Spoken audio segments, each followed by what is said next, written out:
Ehi, scopriamole alcune. La Declaratio è il Papa Emerito. Luglio 2025, Mark Voice.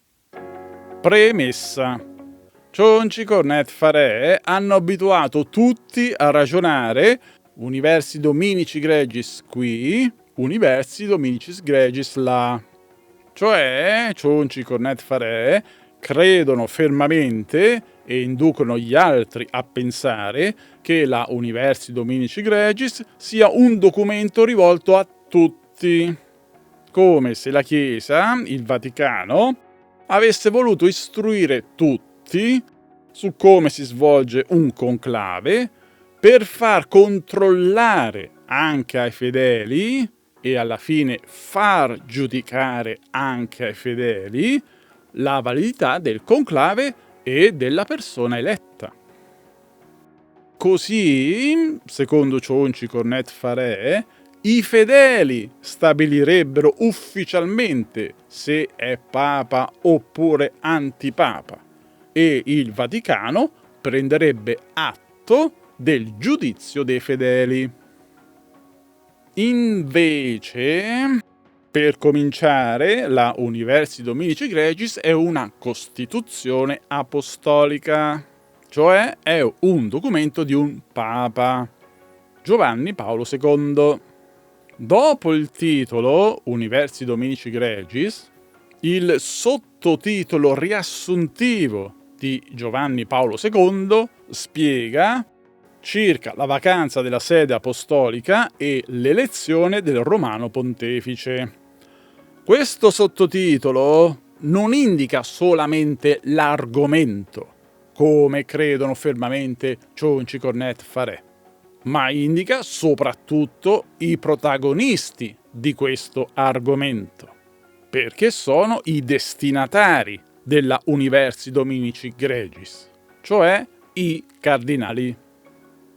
Infatti, la maggior parte dei 92 numeri sono istruzioni rivolte ai cardinali. I cardinali facciano questo, i cardinali facciano quello, il camerlengo deve fare, il decano deve fare e così via. Il risultato è che la Universi Dominici Gregis non funziona come credono fermamente Cionci, Cornet, Farè, perché è un documento di un papa rivolto ai cardinali, più le altre persone che ruotano attorno al conclave, e, logicamente, anche ad un'altra persona particolare. Infatti, secondo Giovanni Paolo II e la Universi Dominici Gregis, i vescovi, i parroci, i fedeli stanno in Piazza San Pietro o alla televisione e se l'elezione è stata illegittima ed è stato eletto un antipapa, alla messa devono ascoltare il nome dell'antipapa. Perché non dire il nome dell'antipapa, ufficialmente papa, è un illecito all'interno della messa. Vedere il messale e la Redemptionis Sacramentum numero 56. Tuttavia, i vescovi, i parroci, i fedeli possono collaborare con la persona particolare per far luce sulla elezione illegittima. Come si vede, è tutto diverso da quanto credono fermamente Cionci, Cornet, Farè. Come si vede, tanta energia mentale dietro ai ragionamenti di Cionci, Cornet, Farè è buttata via. Ora, dopo la premessa, andiamo subito alla conclusione del video. Conclusione. Il papato legittimo continua fino alla fine del mondo. La conclusione di tutto il video, diviso in 3 parti, è questa. Giovanni Paolo II ha fornito ai cardinali e ai papi legittimi seguenti un conclave sospetto il criterio per giudicare una elezione come nulla e invalida. Il criterio è la trasgressione della Universi Dominici Gregis. Dice: se l'elezione fosse avvenuta altrimenti da come è prescritto nella presente Costituzione o non fossero state osservate le condizioni qui stabilite, è evidente che Giovanni Paolo II non si è rivolto solo ai cardinali per sconsigliarli, ma si è rivolto anche a quella persona particolare che, dopo il conclave e il papato sospetti, può condurre l'indagine e stabilire il giudizio sulle trasgressioni avvenute in quel conclave.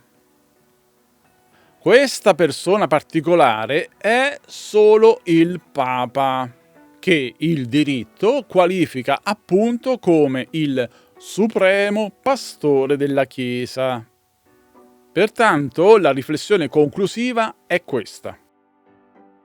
Giovanni Paolo II, fornendo per sempre nel numero 76 il criterio per giudicare una elezione soggetta alla sua Universi Dominici Gregis come nulla e invalida, ha pure ricordato ai cardinali che il papato legittimo prosegue nel tempo a partire dal conclave successivo a loro, cioè successivo a quello dell'antipapa.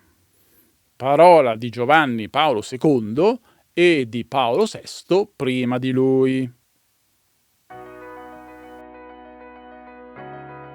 Il motivo principale di questo è da ricercarsi nel canone 144 del cosiddetto, in latino, supplet ecclesia, cioè in caso di errori o illeciti la Chiesa supplisce, rimedia nel governo esecutivo al posto del soggetto in esame, al posto dell'antipapa, al posto di Bergoglio.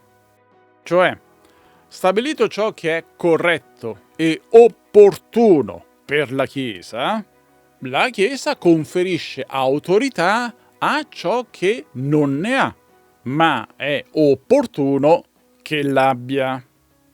E la Chiesa destituisce anche l'autorità a ciò che solo sulla carta ne ha, ma non dovrebbe averne, oppure non è opportuno per la Chiesa che l'abbia.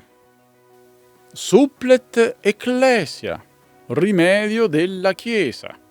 Pensare che vengano immediatamente suppliti, rimediati, perfino i sacramenti amministrati illecitamente.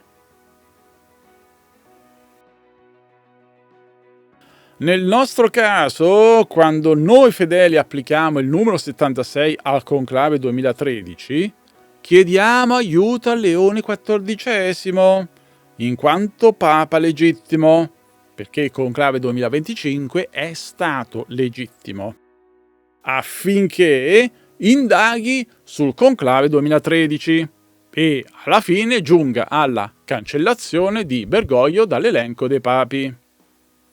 Invece l'affermazione di Cionci, Cornet, Farè, Sant'Onofrio, Tampieri, dei loro avvocati, giuristi, magistrati, eccetera, sulla illegittimità dei 108 cardinali nominati da Bergoglio è una interpretazione palesemente distorta, perché come si ha un antipapa quando vengono violate le regole per l'elezione del Papa, così si ha un anticardinale quando vengono violate le regole per la nomina dei cardinali. Per esempio, quando viene nominato cardinale uno di un'altra religione, oppure viene nominato cardinale una donna, eccetera. Per cui, già a partire dal 13 marzo 2013, per tutti gli atti di Bergoglio vantaggiosi per la Chiesa, si è già applicato immediatamente il canone 144 del cosiddetto in latino supplet ecclesia, supplisce la Chiesa nel governo esecutivo, in attesa del Papa legittimo che col proprio canone 1404, la prima sede non è giudicata da nessuno, giudicherà ogni singolo atto dell'antipapa in modo definitivo. Intanto però Bergoglio è ufficialmente sommo pontefice, per cui o per il sommo pontefice o per il supplet ecclesia è tutto in regola. L'antipapa non è la fine della Chiesa. Ciò che è estraneo alla Chiesa è estraneo alla Chiesa. Invece, per come la mettono Cionci, Cornet, Faré e compagnia, l'antipapa Bergoglio è diventato più importante di Giovanni Paolo II e di Benedetto XVI messi insieme. Ora andiamo a vedere nel numero 76 quello che è assente. Nel numero 76 Giovanni Paolo II non ha scritto tutto. Il soggetto principale del numero 76 è l'elezione.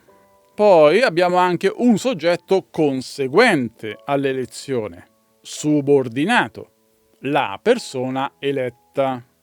Giovanni Paolo II tratta del soggetto e tratta anche del giudizio, secondo questa successione logica. Abbiamo il soggetto elezione, poi abbiamo il giudizio sull'elezione, nulla e invalida. Poi abbiamo subito il giudizio sul secondo soggetto, perché questo giudizio è una conseguenza del giudizio precedente sull'elezione.